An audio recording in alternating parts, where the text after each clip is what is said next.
बिस्मिल्लाहिर्रहमानिर्रहीम। अस्सलामुअलैकुम नाज़रीन करामी, आप देख रहे हैं मेरा यूट्यूब चैनल अबू बकर स्पोर्ट्स और मैं हूं आपका होस्ट अबू बकर रज़ाक। तो नाज़रीन करामी, आज आपको बताते चलें कि रावलपिंडी में पुलिस कैदियों वाली गाड़ी लेकर ऐलानात कर रही है और शेख रशीद फरार होने में कामयाब हो गए।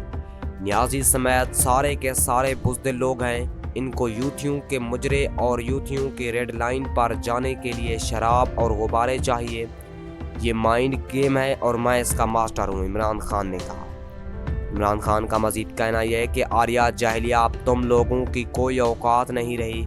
जितनी झूठ बोलो, प्रोपेगंडे करो, अवाम से गालियां ही खाना है। तुम लोगों ने यही मरियम सर्जरी की किस्मत है। मनहूस पटवारियों, ये जाहिलिया, अब तुम लोगों की कोई औकात नहीं रही।